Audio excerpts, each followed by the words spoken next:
Hi guys, and welcome back to my YouTube channel. My name is Blessing Tipi. If you're new here, welcome, and if you're a returning subscriber, welcome back.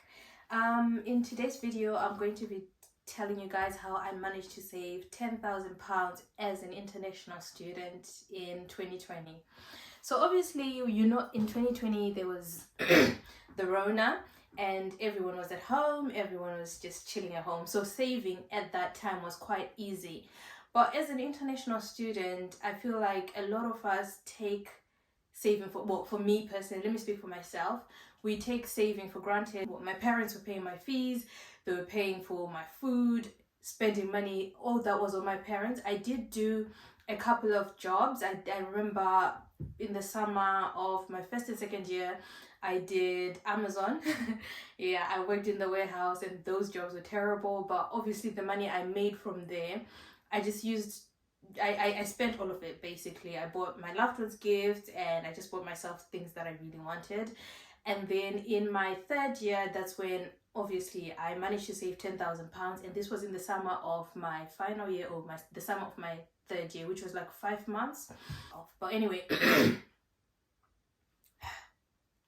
waited, or before I even had the job that was going to allow me to save up the £10,000, I just said, I was watching a YouTube video and the girl was talking about how the spirit of manifestation, praying towards what it is you want, and she was like, and vision boards. This is the first ever time I actually encountered vision boards. So she was talking about her vision board and how a lot of things that were on her vision, I think it was like February time, and she was talking about how a lot of the things that were on her vision board were coming to pass bit by bit. It was just February and she was just like, oh my gosh, I created my vision board in January, but this has already happened, blah blah blah. So I was like, oh, okay, let me learn a little bit about vision boards and like actually what is it all about. And just in my digging, I ended up stumbling upon a YouTube video about this girl called Aisha Nicole, and she was talking about how she managed to save £10,000. Sorry, $10,000, because she's in America. And I was like, oh my gosh, like, you know, she seemed young and everything. So that's what kind of drove me into starting my saving journey. Now, the first thing I would say is when you want to invest, the first thing is know your why. Don't just not invest, but save. Save the first big chunk of money. Know your why. My why at the time was I just wanted to see my bank balance going up. I don't know if anyone else is like me, but anytime you start saving money and you see that amount go from £100, £200, oh my gosh, like you're more motivated to do it. But know your why, and don't do it just because, oh, I've seen Blessing on YouTube, she managed to do it, so I'm going to do it because I've seen Blessing do it. No, you have to have a reason as to why you're saving that £10,000. And part of it that I didn't realize at the time, the reason I wanted to save that amount of money is because I was uncertain as to what was going to happen to me after I graduated. I didn't have a job lined up for me. For those of you that have been following me for a while, you know this. I didn't have a job lined up. I was probably going to go back home, do a master's. That was part of the... These are some of the options that I was faced with. So I realized that if I am to go back home, my parents are going to obviously give me an allowance, but it's not going to give me the lifestyle that I'm used to. I'm used to going out and eating out whenever I want to, because right now when I'm here, I can decide that, okay, my grocery money, I'm not going to use it for groceries. I'm going to go out. But when you're back home, obviously there's food at home, so your parents are not going to be giving you that much of an allowance, if any at all. So I decided that I wanted, subconsciously this was, I wanted to save up towards the uncertainty of what happens after I graduate. So the first thing that I did was kind of know my why. And at the time, my why was I just wanted to see my bank balance grow. But in retrospect, it was actually the fact that I was going to be home and I needed money to spend. Now, moving on to the second thing that I decided, after you know your why are you saving, the next thing that you actually want to look at is is how much are you saving towards your why. So my why is I just want to see my bank balance growing. How much is going to make me feel happy, or at the end of the year, how much is going to make me happy? So I remember I just sat on my bed and I was writing my vision board on a piece of paper. It was actually a piece of paper, guys. Like I just took out an A4 paper and I just started writing everything I wanted, and I got to like save, and then I took a mini pause and I was like, £10,000. Bear in mind, I don't have a job. I don't have any source of income at the time because I was a student ambassador, but obviously when COVID happened, not a lot of people were coming in to do like school tours and stuff, so there wasn't as much work. So I'm like, yeah, I'm gonna save £10,000. and I put that on the wall, and every time I would shower, it was like right by my mirror, and I love mirrors. So anytime I would come from the shower, I would just always see it. Anytime I would look into the mirror, I would always see it. So that was what really motivated me into saving that amount of money. And then I got a job, and then when I got there, then other thing, number 3, the thing that really helped me save was the fact that there was COVID, so I was staying at home. There was no reason for me to go out. There was no reason for me to actually spend money like that. Don't get me wrong, you don't want your saving journey to be painful in the sense that you're like, okay, I'm not going to do anything, I'm just going to save. I'm an aggressive saver, I'm able to do that, but somebody else might not be able to do that. I have the discipline that I have the money in my account right now where I can go and get whatever it is I need, well, I want, but then there's a reason I'm saving that money, or there's a reason I'm investing that money. So your need has to be greater than your want for you to be able to reach your goals, because you can't say, okay, I want to save £10,000 to go and buy myself the Lady Dior bag, whereas you don't have money for food, whereas you don't have money for your rent. You can't, your need cannot be less than your want. Your needs need to be covered before you start saving up for your want. So even if you are saving for that beautiful bag, you're saving for a trip, whatever it is that you're saving up for, if it's a want, you have to make sure that your needs have been catered for first. So that, yeah, that's my number 3. Don't limit yourself, guys. Like, it's so nice to go out with your friends and have fun, go amapiano events, go for brunch, do all these nice things, but at the end of the day, you need to know your why. And if you decide you want to save up towards something, you really need to have the discipline.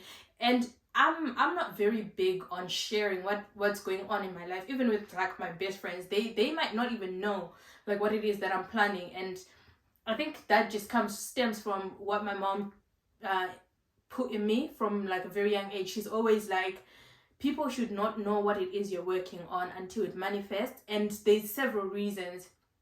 Obviously, some people have ill wishes, but also the fact that it gives you less pressure. Like, imagine if I told my friends, oh, I want to save 10,000. Now every time like they're calling me like, oh, how much have you saved? And if you don't manage to hit that goal, it can be a bit like you start feeling frustrated towards your friend, but they're just trying to keep you accountable. But sometimes it can be a bit stressful, and especially for someone like myself, I don't like it when people are literally on my back, like, oh, blah, like, you know.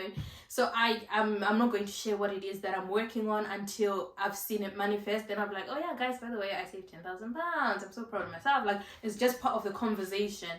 So yeah, I would say is save in a different account to the one that you use for your everyday to-day savings. I can't stress this enough. When I started saving, I think I went and I opened a Lloyd's account. I opened a Monzo account. I had a Lloyd's account and I had a Barclays account. When I would get paid, I was getting paid into my Lloyd's account, and then I would transfer money into my Monzo. Because at the time, to be fair, when I started saving, another thing that I was really not smart about was saving in a high interest savings account. I was just saving. I was putting my money into a savings account. I didn't like do my research about high interest savings accounts and all that. I didn't care. All I wanted was to hit this £10,000 goal I gave myself. I'm like, I'm gonna get it, you know. So sorry, I've got a very terrible cough, but I'm feeling much better. So if I keep clearing my chest, I'm sorry about that. So yeah, as I was saying, so you need to have at least like what your everyday spendings need to come from a whole different bank account to your spendings. So I'm someone that like every time I go home, without fail, I'll take my family gifts, whether big or small. I can take, you know, like a pair of shoes for somebody, like it doesn't matter. That's who I am, and that's how I've always been. So I knew I was going to work. I needed to save £10,000. And I told my dad that I was going to buy my ticket, because imagine you're working and now you're like earning, I think it was like at the time, 2,300-400 a month. And I was like, oh my gosh, like this is the first time I've worked and I've earned so much in a specific amount, so in a specific month.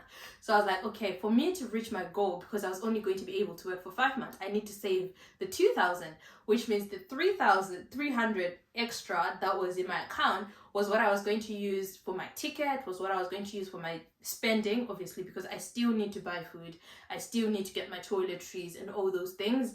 Fortunately for me, the job I was doing didn't require me to pay rent or any other living bills, because that was kind of catered for in the job.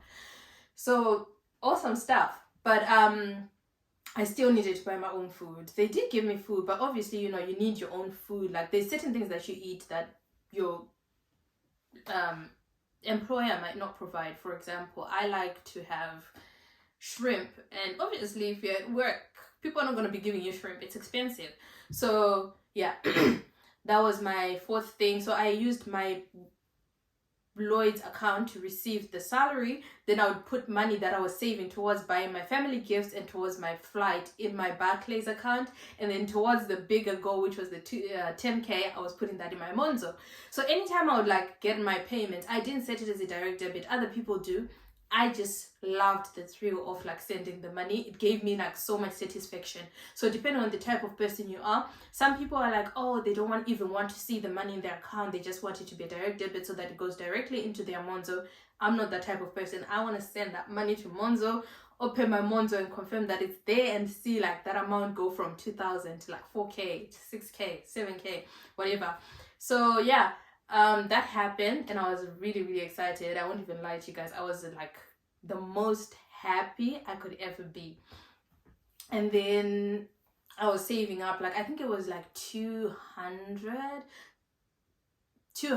towards like my family and loved ones.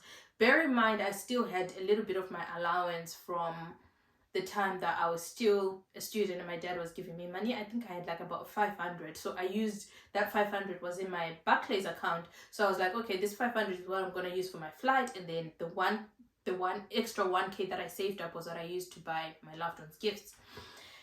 And then obviously my 10k. So yeah, that's how I managed to save. That's my fourth thing. Now my last thing is, when you do save, this is something that at the time I didn't know, make sure you're saving in a high interest savings account. Some people are saving towards a trip, so obviously you need that money for when the trip is due to happen. But some of the savings accounts that we do have are more like fixed accounts. So obviously if you know that it's January, you want to be going on holiday in April, for instance, you can't put your money in a fixed saving account for the next 6 months, because January to April is 4 months. So you need to be smart about where you're putting your money. But I would advise you to ensure that your money is in a high interest savings account. And obviously if you're saving up for the next 5 years, like which is another video that's going to come up, I have started investing, and I'm investing for the next 10 years. So with that money, I kind of put it away in more like an investment pot. Or alternatively, you can put in a fixed account where it's locked away with a higher interest rate, because you know you're not going to need it tomorrow. So yeah, guys, that brings me to the end of today's video. I have decided that I want to start doing more financial related videos, because I actually love talking about money. I really enjoy talking about money. So if you're going to see more of these videos, so you're going to be seeing more of these type of videos on my channel. I hope you enjoy them. And yeah, have a great day, guys. Have an awesome one. Bye.